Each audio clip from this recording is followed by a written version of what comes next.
Everybody see my screen and hear me okay? All right.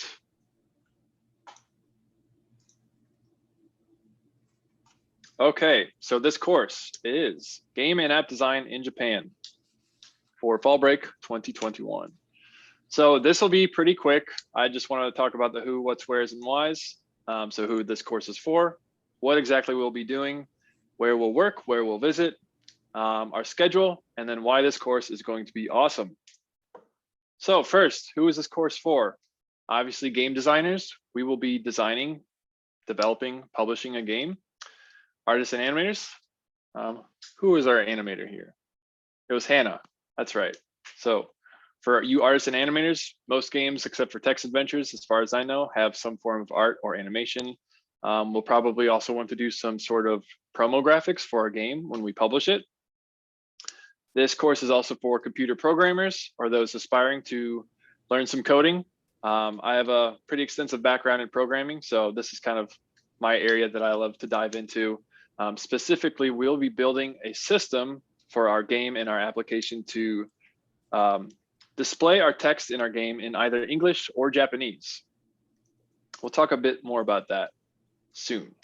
So next, also UI designers. UI design is a very in-demand, sorry for that motorcycle in the background, and useful skill to learn. Everything you use, basically, that has a screen deals with UI design. And it's incredibly important. It's its own world, and there's a science to it. And it's another thing I really love that we will dive into. And we'll have to be smart about it too, right? Because we'll have to build UI and text for both English and Japanese. So moving on, this course is also for entrepreneurs. We're going to learn a lot of valuable skills about creating your product and expanding your audience.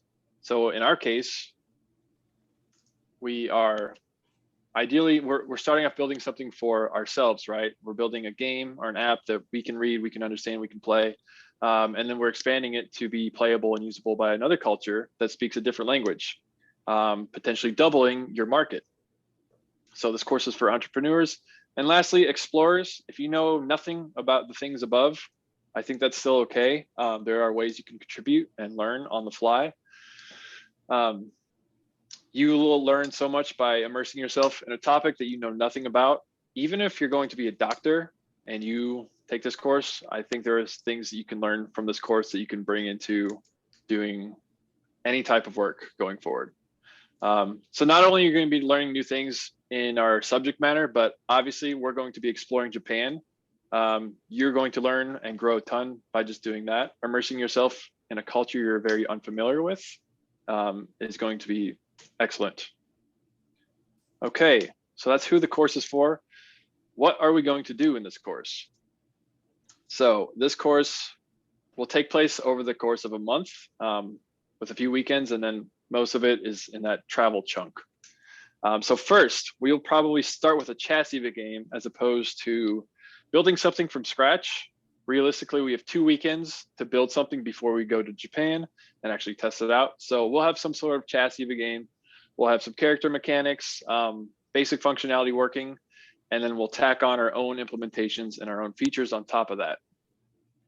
So besides that, we'll do some research on cultural play habits. So this is very vague, but also very extensive. One example I'm thinking of now is the average play time for a mobile phone application, and I believe 2014 was only 20 or so seconds, something very small. But now phones are just decked out with RAM and horsepower, you name it, and they can handle much more capable games. So now the average play time is past a minute.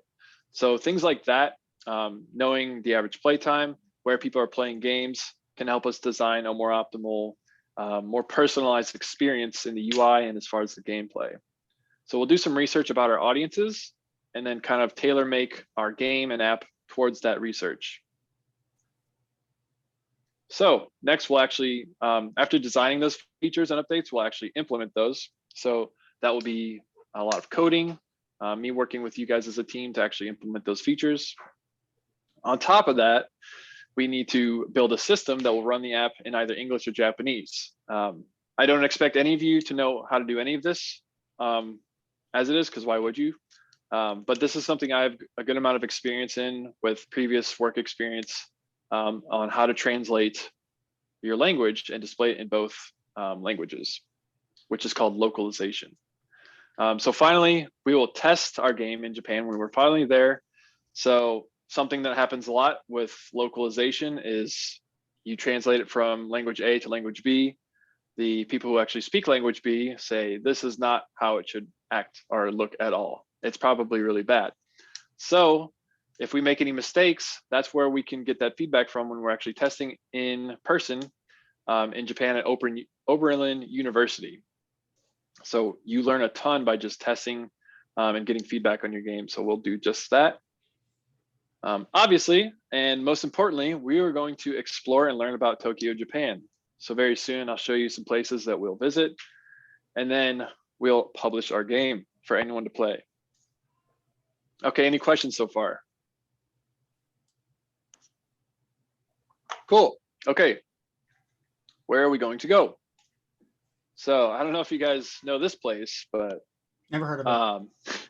So we're going to start off our class at Webster. We have 2 weekends here to design and develop our app before we go to Tokyo. So I think the day after we arrive, we'll get an orientation about the city of Tokyo with help from our partners at Oberlin University. Speaking of, this is Oberlin University, at least one of their buildings, where we'll test our app. I believe this is Meiji Shrine, which we'll visit. Ghibli Museum. So this will be a museum showcasing the work of Japanese animation studio Ghibli. We'll visit Akihabara Electric Town, which is famed for its inclusion of games, technology, anime. And I believe there's a few gaming companies around that area too that we'll try to visit. I have one more separate slideshow prepared by the Study Abroad folks. So let me share that really quick too, because there's a few more sites I'd like to share. Okay, can you guys see this okay? Okay, so also I want to give you 10 seconds to take a screenshot of this tentative schedule if you'd like, just so you're kind of aware of that. It will probably line up with this pretty close, but there might be a few things that we change going forward.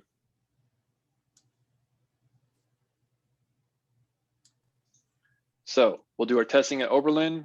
It seems like they'll be pretty involved with helping us getting around the city of Tokyo, which is awesome. So some extra Tokyo sites. We talked about the Ghibli Museum, the Meiji Shrine. Also on our to visit list, the National Museum of Emerging Science.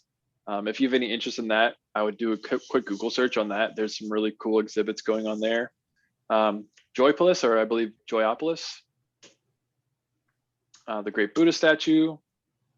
Yeah, Yokohama, which is a neighboring city. I think you can take I think it takes about 30 minutes to get from Tokyo to Yokohama.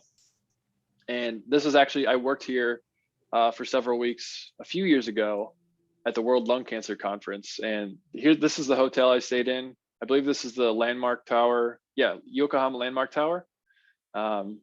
This is the view from the top floor where they serve breakfast. I got to wake up to this every day. And it was nighttime because I had to wake up super early, which kind of sucked, but it was okay. And then I worked here. This is the convention center for Yokohama. So I got to walk there from here to there every day, which was pretty cool. I did learn a little bit about Japanese culture, but didn't get to explore too much because there was a monsoon when I was there. So I'm very excited to go back when hopefully there's no monsoon going on. Yes, the Cup Noodles Museum, another tentative item on our list. So we might get to visit this as well.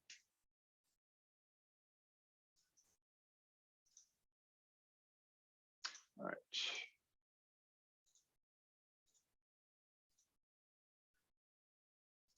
Okay, any questions on the site visits? Okay, cool.